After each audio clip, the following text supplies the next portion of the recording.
Hello everyone, welcome to Vidyashree academy. I hope you are doing well. आज हम discuss करने वाले हैं बहुत ही इंपॉर्टेंट साइंस के फैक्ट।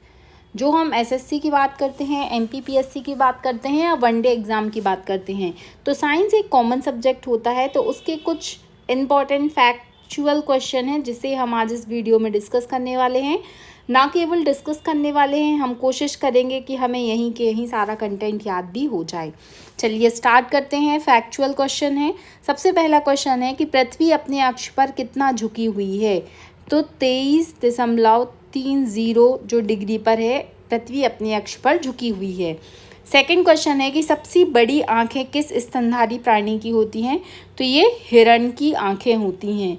सबसे बड़ी आंखें किसकी होती हैं, किस स्तनधारी प्राणी की होती है, हिरण की होती है।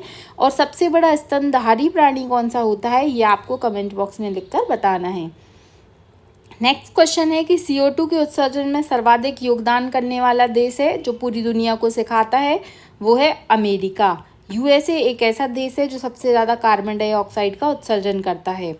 नेक्स्ट क्वेश्चन है कि निम्नलिखित में से किस उद्योग में अभ्रक माइका कच्चे माल के रूप में उपयोग किया जाता है। तो जो विद्युत उद्योग होता है उसमें क्या है, अभ्रक का यूज़ किया जाता है।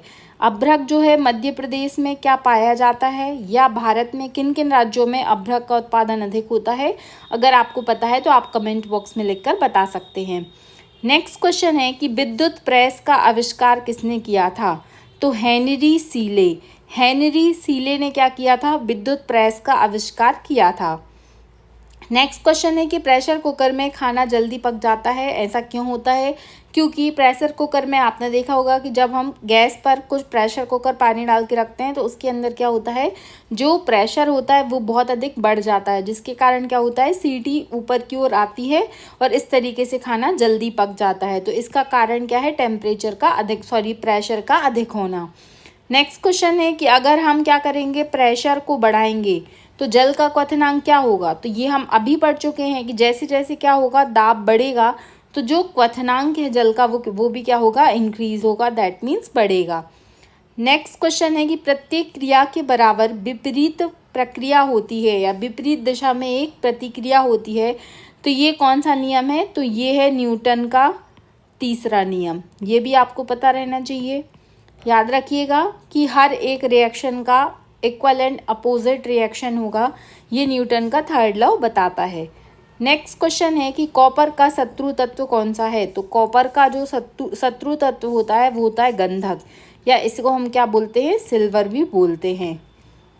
नेक्स्ट क्वेश्चन है कि उगते हुए और डूबते समय सूर्य का लाल रंग क्यों दिखाई देता है। क्योंकि लाल रंग में जो प्रकीर्णन होता है वो सबसे कम होता है। याद रखिए, लाल रंग में प्रकीर्णन सबसे कम होता है, इसीलिए जो सिग्नल होते हैं वो कैसे बनाए जाते हैं कि जब आपको रुकने का संकेत मिलता है तो कौन सी लाइट आती है, रेड लाइट आती है। तो ये आपको याद रखना है। तो याद रखिएगा, ये क्वेश्चन कई बार एग्जामों में पूछा गया है, तो आपको याद रखना है। नेक्स्ट क्वेश्चन है कि रेडियो एक्टिविटी की खोज किसने की थी, हु इन्वेंटेड रेडियो एक्टिविटी। तो ये कौन थी, हेनरी बैकरेल।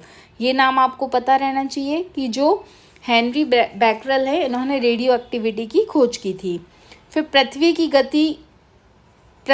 की किस गति से साल बनते हैं। तो जो पृथ्वी घूर्णन करती है, परिक्रमण करती है, उसके कारण क्या होते हैं, साल बनते हैं। नेक्स्ट क्वेश्चन है कि सूर्य की परिक्रमा करने में पृथ्वी को कितना समय लगता है। तो 365 दिन 5 घंटे 48 मिनट 46 सेकंड, या हम इसको बोल सकते हैं कि 365 दिन 6 घंटे लगते हैं। तो आप ये याद कर लीजिए। नेक्स्ट क्वेश्चन है कि पृथ्वी को सूर्य की एक परिक्रमा करने में लगे वक्त को क्या कहते हैं। तो उसे क्या कहा जाता है, उसे कहा जाता है सोलर ईयर। एक सोलर ईयर में पृथ्वी सूर्य की पूरी परिक्रमा कर लेती है। फिर प्रत्येक सौर वर्ष या कैलेंडर वर्ष में कितना समय बढ़ जाता है। तो 6 घंटे का समय बढ़ता जाता है। इसके बाद नेक्स्ट क्वेश्चन है कि आकार और बनावट दोनों की दृष्टि से पृथ्वी किस ग्रह के समान है। तो शुक्र। इसलिए शुक्र को क्या कहा कि शुक्र को पृथ्वी की बहन भी माना जाता है। फिर सौरमंडल के बड़े ग्रहों में पृथ्वी का स्थान कौन सा है। तो 5वां स्थान है, ये भी आपको पता रहना चाहिए। कुछ और क्वेश्चन है यहाँ पर जो स्टडी से रिलेटेड हैं कि कौन सी स्टडी क्या कहलाती है, ये बहुत महत्वपूर्ण है और क्वेश्चन पूछे जाते हैं। For example study of population is called, तो उसी को क्या बोला जाता है, डेमोग्राफी। फिर स्टडी ऑफ बोन्स, अस्थियों का अध्ययन क्या कहलाता है, ऑस्टियोलॉजी। सेलुलर एंड मॉलिक्यूलर जीव विज्ञान का केंद्र कहाँ पर स्थित है, जिसे CCMB के नाम से भी जाना जाता है, और ये कहाँ पर स्थित है, हैदराबाद में है। तो ये भी आपको पता रहना चाहिए, क्वेश्चन पूछा गया है। Central for DNA fingerprinting and diagnostic कहाँ पर स्थित है, तो ये भी हैदराबाद में है। तो आपको याद रखना है कि CCMB कहाँ है, हैदराबाद में है। और जो DNA फिंगरप्रिंटिंग का डायग्नोस्टिक सेल है वो कहाँ पर है, वो भी हैदराबाद में है। नेक्स्ट क्वेश्चन है कि दूध और घी का रंग पीला रंग क्यों होता है, तो वो केराटिन के कारण होता है। नेक्स्ट क्वेश्चन है कि घी में वसा की मात्रा कितनी होती है, तो जो घी होता है उसमें 99% फैट होता है, इसलिए बोला जाता है कि अगर आप डाइटिंग पे हैं तो आपको ज़्यादा फैट कंज्यूम नहीं करना है। दूध में वसा का मापन किस यंत्र के द्वारा किया जाता है, तो ब्यूटारोमीटर के द्वारा क्या किया जाता है, दूध में वसा का मापन किया जाता है। और दूध की शुद्धता को कैसे मापा जाता है, तो वो लैक्टोमीटर की हेल्प से मापा जाता है। नेक्स्ट क्वेश्चन है कि पुरुषों की नसबंदी क्या कहलाती है, तो ये कहलाती है वैसेक्टोमी याद रखना है। और स्त्रियों की नसबंदी क्या कहलाती है, तो ये कहलाती है ट्यूबेक्टोमी। ये दोनों आपको पता होना चाहिए। फिर आहार नाल में स्टार्च के पाचन का अंतिम उत्पाद क्या है, तो वो होता है माल्टोज। तो ये आपको पता होना चाहिए। इसके बाद में हम बात करने वाले हैं यंत्रों की, कुछ उपकरण की, कि किसकी हेल्प से किस चीज़ को मापा जाता है। फॉर एग्जांपल जब आप वाहन चलाते हैं तो उसमें जब आप क्या करते हैं, जो स्पीड होती है उसको बढ़ाते हैं, तो उसकी वृद्धि मापने की दर, मतलब उसका जो यंत्र है वो क्या कहलाता है, वो कहलाता है एक्सीलेटर दबाते हैं ना आप, तो उसी को बोला जाता है एक्सीलरोमीटर। नेक्स्ट क्वेश्चन है कि विद्युत ऊर्जा को संचित करने का यंत्र, तो एक्यूमुलेटर, मतलब हम क्या करते हैं, विद्युत को एक्यूम करके रखते हैं, तो ये क्या कहलाता है, एक्यूमुलेटर। नेक्स्ट है एक्टिनोमीटर क्या करता है, तो सूर्य किरणों की जो तीव्रता होती है उसको मापने का कौन सा यंत्र होता है, एक्टिनोमीटर। नेक्स्ट क्वेश्चन है एयरोमीटर, मतलब एयर आ रहा है यहाँ पर, मतलब एयर से रिलेटेड होगा। तो जो वायु तथा गैसों के भार और घनत्व को मापने का काम कौन करता है, एयरोमीटर। अल्टीमीटर क्या करता है, तो अल्टीमेटली ये क्या करता है, विमानों की ऊंचाई को मापने का काम करता है अल्टीमीटर। अमीटर क्या करता है, तो विद्युत धारा को एम्पियर में, ये क्वेश्चन तो कई बार एग्जाम में पूछा गया है कि वो अमीटर क्या होता है, तो विद्युत धारा को एम्पियर में मापने के लिए अमीटर का यूज़ किया जाता है। और एनीमोमीटर क्या होता है, तो ये वायु की शक्ति और गति को मापने में यूज़ किया जाता है। ये बहुत कंफ्यूजिंग हो जाता है कभी कभी कि एनीमोमीटर क्या है, अमीटर क्या है, अल्टीमीटर क्या है। तो जब 2-4 बार आप इसको सुन लेंगे ना ये वीडियो, तो आपको ये सब कुछ याद हो जाएगा। नेक्स्ट क्वेश्चन है कि एपियास्कोप का यूज़ किस लिए किया जाता है, तो जो अपारदर्शी चित्र होते हैं उनको पर्दे पर दिखाने के लिए एपियास्कोप का यूज़ किया जाता है। ऑडियोमीटर क्या होता है, तो ऑडियोमीटर मतलब ध्वनि से रिलेटेड है, तो ध्वनि की तीव्रता को मापने के लिए ऑडियोमीटर का यूज़ किया जाता है। ऑडियोफोन, तो अब ऑडियोफोन मतलब सुनने वाली चीज़ होगी, तो सुनने की सहायता के लिए जो कान में लगाया जाता है उपकरण उसे ऑडियोफोन कहा जाता है।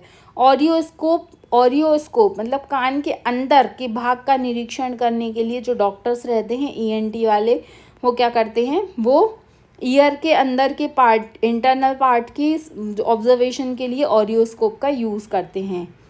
फिर एवोमीटर क्या होता है, तो ये इतना महत्वपूर्ण नहीं है। वेरोग्राफ महत्वपूर्ण है। वायुमंडलीय दाब में होने वाले परिवर्तन के लिए क्या है, वेरोग्राफ का यूज़ किया जाता है। व्हाट इज़ वेरोमीटर, वेरोमीटर क्या करता है, तो वेरोमीटर वायुमंडलीय दाब का मापन करता है। बोलोमीटर क्या करता है, तो बोलो मतलब ये कोई भी वस्तु है तो उसको क्या करेगा, बड़ा करके दिखाएगा। ये बिनोक्यूलर्स जो होता है वो बड़ा करके दिखाता है, और जो बोलोमीटर होता है वो ऊष्मीय विकिरण मापन को बताता है। कैलिपर्स, बर्नियर कैलिपर्स का नाम आपने सुना होगा। तो जो बेलनाकार वस्तुएं होती हैं उसके अंदर और बाहर का व्यास मापने के लिए कैलिपर्स का यूज़ किया जाता है।